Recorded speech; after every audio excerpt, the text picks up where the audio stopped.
Welcome to the Vantage Fit Corporate Wellness Podcast. This podcast is sponsored by Vantage Fit, the all-in-one AI-powered corporate wellness platform developed by Vantage Circle. Hello and welcome to another exciting episode of Vantage Fit Corporate Wellness Podcast. I am your host Parishmita, and we have with us Sindhujaa Kumar as the guest speaker. And I guess you all have got a slight hint of today's topic already. Well, yes, it is deep rest in the workplace. Deep rest isn't discussed often enough in the workplace, as it still remains a taboo concept. But promoting more rest, recovery, and more meaningful breaks at work can lead to better productivity, focus, creativity, enthusiasm, and well-being. Sindhujaa is a holistic wellness practitioner licensed in integrative health and alternative medicine. So hi Sindhujaa, so nice to have you here. Hi Parishmita, thank you so much for having me on. Yeah, it's so nice to have you here. So let's begin with the first and formal question. What is deep rest? What is deep rest? So every day we literally go on a merry-go-round of emotions. We walk through fear, anger, disappointment, stress, happiness, excitement, and a whole lot more. Both our personal and professional lives, which are more often than not very demanding, lead our nervous systems through this constant dance of highs and lows, which takes a toll on us. And it becomes important to pause, just pause, to give our body, mind, and heart some rest, unburden ourselves, and bring our nervous systems back to a state of balance. This is what deep rest aims to do, help us detach a little from the drama of life and return to stillness so we can recover and heal at a deep level. Absolutely. So you are saying that deep rest is kind of a restorative process. Correct. It is a very deep restorative process which targets not just the body, but also the mind, the heart, the spirit. It's a very holistic practice. Yes, like consisting, if you consider our existence, like body, breath, mind, intellect, memory, everything needs to be balanced and put on in a alignment. So I think deep rest is something which helps us get into it. Absolutely, that's what it does. It's like a system reset. Yes. So why do you think deep rest is a necessity, Sindhujaa? Right. Strangely enough, we all know we need to rest well every day, don't we? The very question here, why do you think deep rest is a necessity, is a sign of how dysfunctional we as a society are today when it comes to tuning into our natural cycles. I'm really glad you asked me this question because rest has become a tricky subject today. It shows we are more in need of deep rest than ever before because we tend to over-identify with the roles, labels, and stories that we don in life. We think Absolutely. We need to strive all the time and struggle hard to feel worthy or to do worthy work, which isn't true really. That isn't true. We need the rest to return to truth, to return to our deeper core, which is love and compassion for ourselves and for others. And this is the source of all healing, hope, and well-being. And also the source of meaningful, purposeful work, since it's a corporate wellness platform and we are going to tie this down to work. Being well rested is where you generate the right thinking for meaningful, purposeful work. This is where you get your energy for it. There are a lot of people who are terrified of deep rest because of FOMO, right? The fear of missing out. They think that resting will lead them to missing out on a lot of things. And when you look at it from a psychological or a spiritual lens, it's all just an ego game. Feeling that you need to grind all the time to be worthy, that it's too dangerous to take your hand off the steering wheel for a while and give up control. But these are just illusions, ego games. It's ego or your smaller self which activates the fear and the control freak within us and the need to constantly strive to prove our worth and to think that the world can't go on if we are away for just a little while, Now, deep rest and stillness will dismantle these illusions, dissolve the voice of your ego, and leave you with the raw voice of your higher self. Stillness is the doorway to wisdom. So in short, you want to be wiser? Rest. You want the answers? Rest. You want to be more creative? Rest. You want to connect to your higher self? Rest. You want to be more compassionate? Rest. Because in rest, you can finally get off that merry-go-round of proving and striving and judging and struggling and just come back home to a place of peace, trust, and healing. So that's what it's all about, Parismita. Yeah, Sindhujaa, you explained it so beautifully that we think that our life is like constantly, in that highway, we are driving that car and we have this fear and we are afraid to keep our hands away from, for a moment from that steering wheels. I think you explained this concept very beautifully, that how resting is important in everyone's life. So I want to ask, what are the mental and physical health benefits of deep rest at work? Yes. Like you say, the benefits are physical, mental, emotional, spiritual. Now, when you're fatigued, on the obvious side, your brain can't perform at optimal levels, meaning your work isn't going to be its best. B, a tired person is a cranky person, right? Meaning you can't respond to colleagues with the right kind of emotional intelligence. So you may not be positioning yourself correctly with coworkers, partners, stakeholders. Let's not even talk about what happens when a tired, cranky, overworked person gets home. He's most definitely not going to show up with the right kind of energy for his family. Yeah. So fatigue, even if it's just mental fatigue, is going to have an effect on the body. It's now a well-established fact that almost 90%, and I'm talking about 90% of diseases are stress-related or are exacerbated by stress. So if you're depleted and drained, you can forget about getting useful work done because you'll slowly hit a point where your body and your mind will just refuse you. And lastly, through deep rest, we activate our abilities to tap into other faculties like intuition and healing abilities, healing both physically and emotionally. We are better able to process situations. We are able to flush out trauma faster. We are able to reflect deeply and find solutions and perspectives which we otherwise block ourselves to. This obviously all adds up to a more fruitful life, whether on the professional front or on the personal front. Yes. So Sindhujaa, I was reading this article, in a recent interview with Google and Alphabet CEO Sundar Pichai. The Wall Street Journal got down to brass tacks on productivity, discussing weekend Peloton workouts, having Google employees come to 3 days a week in the office, making compromises when it comes to meeting daily goals, and a meditation technique known as non-deep rest. So my next question, So my next question is what are sleep and non-sleep deep rest? What is the ideal amount of time to take a deep rest? Well, you're right, Parishmita. There are a lot of techniques which people are exploring today regarding sleep and non-sleep deep rest. Starting with sleep, right? Sleep is one of the best forms of rest, undoubtedly. A good 8 hours of sleep, or at least a minimum of 6 hours, is non-negotiable for your body according to hard science. If you look at a lot of Eastern cultures, they may not tell you the exact number of hours to sleep, but they ask you more to listen to your body. For example, Buddhist monks often get by on just 5 hours of sleep. But that kind of a body system is also supported with hours of daily meditation, minimal stress, and positive vibrations, which actually translates to happy chemicals and healing properties released in the body constantly. Now, that sort of a thing may not work for us ordinary people. For us, listening to our body could mean maybe sleeping 10 hours on certain days, right? When you're particularly stressed or unwell or going through rough patches maybe, your body and mind crave for more sleep. Of course. So you should be kind to yourself and surrender. We should listen to our bodies in such situations and we should surrender. Because ultimately, sleep is the greatest healer, Parishmita. Sleep is the greatest healer. This is when the body and mind get to completely regenerate. Now, coming to non-sleep deep rest, there are many forms of non-sleep deep rest. Today, a lot of people use this term synonymously with yoga nidra.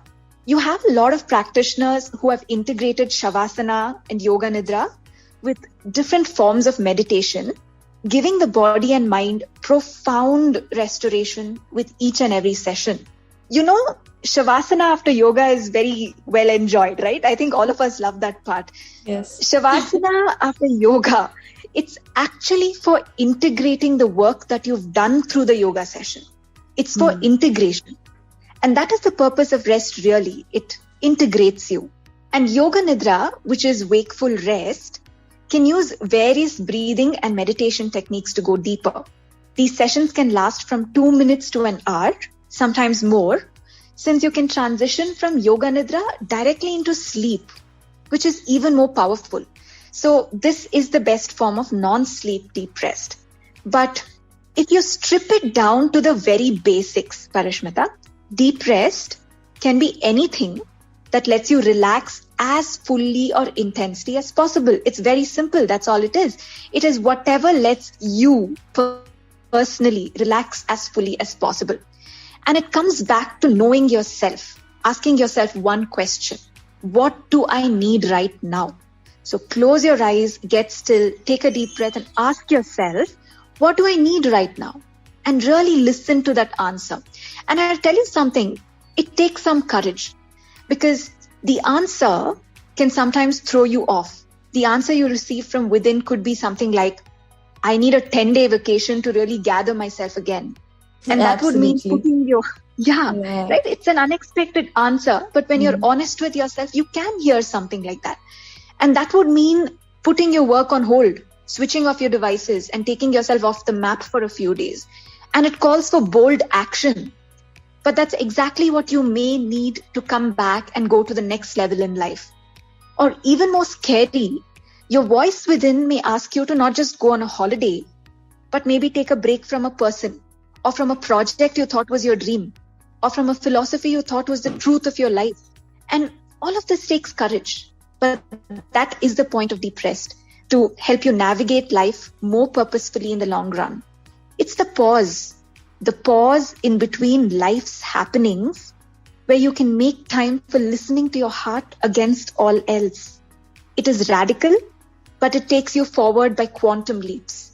And it is the deepest act of spirituality. Rest is the bridge between where you are and where you want to be. It is metamorphosis. Now, I know that was deep and kind of long. No need to get scared. No, it's really beautiful. Yeah, but some people are afraid to think of rest precisely for this reason, right? Because it could mean you stop to reflect on your truth. And it could take you in directions which you hadn't planned. But it could also be something ridiculously simple, like a 5-minute tea break on your balcony where you're fully present to the world around you, not lost in thought, not filled with mental chatter, but just quiet presence. Or it could be sharing your problems with someone. Sometimes we can pent up so much, bottling up all the pain and stress, that we are one step away from completely exploding. We just need to vent. So we can take a break from bearing all the burden on your own shoulders and let ourselves be loved and nurtured by another. And rest could mean newness, just letting go of an old way of thinking and behaving. So you're resting from the narrow-mindedness and the shell that you had put yourself into, and you're trying to do something new. Open your heart. Just open your heart. It always comes back to opening your heart, Parashmita. So letting more love in, letting more fear out, that's what it's all about. That's what it's all about. Thank you so much for explaining this so wonderfully. Great. Thanks. I have this question, on this personal basis. As we all know, modern life has taken us further away from living a mindful and a minimal life. But getting into a perpetual state of distraction is the worst thing we can do if we want to actually reconnect ourselves with this deeper and more spiritual version of ourselves, right? So let's come to this question that taking more breaks, rest period at work may not be something that several organizations look at enthusiastically. Would you break the stereotype of taking rest or relaxing at the workplace? Yeah, see, that's a beautiful question, Parashmita, and exactly what we need. We should not mix up rest with distraction, right? We undoubtedly live in an age where the grind is glorified. So workplaces often expect hyperbolic effort from you. We do hear more about mental health and emotional wellness at work these days, increasingly so. That's a good start. But we have a long way to go in making these conversations truly meaningful and effective. I'm sure that as we promote the idea of more breaks and deeper rest at work, we will be met with a lot of resistance from the management of organizations. And that is natural. What comes first at work is always productivity, and rightly so, because there's a lot at stake, right? High investments, big clients and projects that need our best attention and efforts. But what we need to realize is that deep, meaningful rest doesn't actually lower productivity, but boosts it instead. There's a mountain of research which indicates that a well-rested body and mind generates more creativity, focus, and energy. This helps us do more productive work. It's not just about slogging it out for the sake of appearing to do a lot of hard work the whole day, right? It's about doing big, high-impact, needle-moving work that actually counts. Now, I like to call it time bending. It's almost magical, like you can bend time. You must have noticed that when you're feeling good at work, you often accomplish things a lot faster than otherwise. Now, I've seen people do 2 days worth of work. Right? I've seen people do 2 days worth of work in 2 hours when their minds and hearts are performing at optimal levels. I've seen IT engineers writing code in 1 day that they would otherwise take 1 full week to write. That too with less errors or bugs. And I've seen authors write a book in 1 month, which they may otherwise take a year to write, because their mind is in peak performance mode. Rest will give you that. So companies need to move towards cultivating more restful cultures. Have real weekends, not weekends where your phone notifications keep pinging you out of your sanity. More breaks at work as needed. No managers breathing down your neck when you get up for a break. And you should have more fun breaks, peaceful breaks without anxiety about returning immediately to work. And this is the mind shift that's needed. We need to change our judgmental habits around work cultures that measure your work hours and what you wear and how many breaks you take and how much you grind. Instead, just look at a person's work, right? Is his work satisfactory? Are the targets being met? Then other things like how many hours he's working or how many breaks he's taking shouldn't really matter. Allow him to be human instead of a machine. I think that's what is needed. Absolutely. You're absolutely correct, because it is the responsibility of the organizations as well to, keep them grounded, or what we can say spiritually well. So it is the responsibility from both the ends. Absolutely. And it always translates to good work output. The work will benefit. Yes. So coming to the end of this session, Sindhujaa, what would you suggest to our listeners? Right. My suggestion is this. Include rest in your plans. Leave your daily, monthly, annual agendas open to more rest, more relaxation, more spontaneity. Release the fear, shame, terror around taking breaks, whether at work or otherwise. Don't judge yourself for wanting more breaks, nor let anyone else judge you. This is how you take your power back. Don't think of it as a luxury or a selfish act. Do it, if not for yourself, for your loved ones. Because when you take care of yourself, when you are well rested, you show up as a better person. And that's for your family. Sometimes it doesn't even have to be complicated. It could be 2 minutes, just 2 minutes. And we can try it right now, Parishmita. If you're up for it, we can try a 2-minute practice. Of course, let's try. Awesome. Yeah. Let's try. So this is a 2-minute practice that gets you out of your head and into your heart. It helps you drop into your heart and gives you the rest and healing that you need.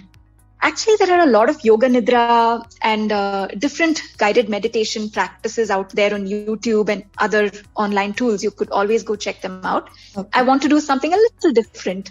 Okay. Just to show you how simple this can be, What I'm going to do now is I'm going to read a poem, which is almost a prayer to me. It always helps me to feel supported and relaxed. It's by Daniel L. I hope you enjoy it too. Okay, I will just guide you through it. Follow along, please, Parishmita, our audience. Definitely. I hope you enjoy it. Yes. Do follow along. I'm going to start now. So close your eyes. Yeah. Close your eyes. Closed. Place one hand on your heart chakra, which is the center of your chest. The other hand on top of it. Okay. Take a deep breath. Another deep breath. And just listen to this poem. All you have to do is listen to this poem. Feel it in your heart as I read it out. Okay, here we go. Right now, there are Tibetan Buddhist monks in a temple in the Himalayas, endlessly reciting mantras for the cessation of your suffering and for the flourishing of your happiness. Someone you haven't closely met is already dreaming of adoring you. Someone is writing a book that you will read in the next 2 years that will change how you look at life. Nuns in the Alps are in endless vigil, praying for the Holy Spirit to alight the hearts of all of God's children. A farmer is looking at his organic crops and whispering, "Nourish them." Someone wants to kiss you, to hold you, to make tea for you. Someone is willing to support you through your worst, wants to know what your favorite food is and treat you to a movie. Something is being invented this year that will change how your generation lives, communicates, heals, and passes on. The next great song is being rehearsed. Thousands of people are doing yoga right now, intentionally sending light out from their heart chakras and wrapping it around the earth. Millions of children are assuming that everything is amazing and will always be that way. Someone is in profound pain, and a few months from now, they'll be thriving like never before. They just can't see it from where they're at right now. Someone who is craving to be partnered, to be acknowledged, to arrive, will get precisely what they want and even more.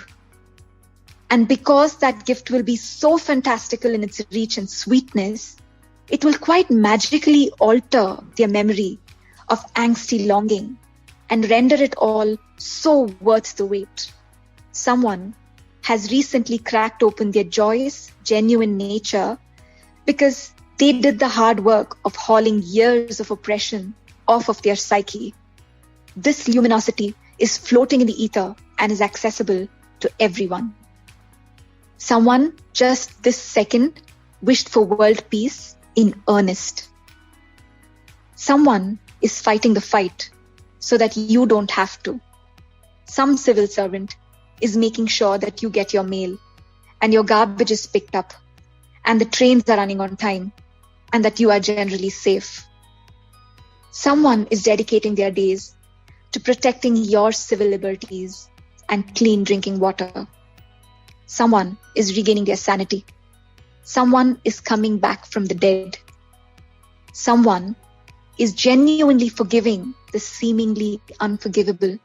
Someone is curing the incurable. You, me, some, one, now. Deep breath. You can slowly open your eyes. That was the poem. It's a beautiful one. It shows you that you live on an earth that supports you even without you having to do it all. You're being breathed by a higher force right now. You are loved, nurtured, and protected by the divine and by the collective, always. And this is what deep rest allows you to know, that you are loved, you are love, and you are worthy. This is where healing begins. Sindhujaa, thank you so much for making me calm. This was sublime, heart-stopping, and sensational. Thank you so much. I hope our listeners have really enjoyed this session with you. Thank you so much. I hope you really enjoyed the last part, because I find that it always calms me down. Yes, it was, as I And it's a said, it very was simple heart-stopping. practice. Yes, it was very simple and aesthetic. Thank you so much, Sindhujaa, for coming. So that is also rest. Yes. It can be as simple as that or as elaborate and deep as you want it to be. But it's a good start that we have today. It's a good start. And I hope everyone follows this and get into deeper deep rest every time, every day, every second, every minute, every moment of their life. Yes. Rest well. Be happy. You. Thank you. Thank you so much, Parishmita, once again. Thank you so much. Thanks for listening to Vantage Fit Corporate Wellness Podcast. Please do subscribe to Vantage Fit Corporate Wellness Podcast on Apple Podcasts, Spotify, and our YouTube channel for new episodes.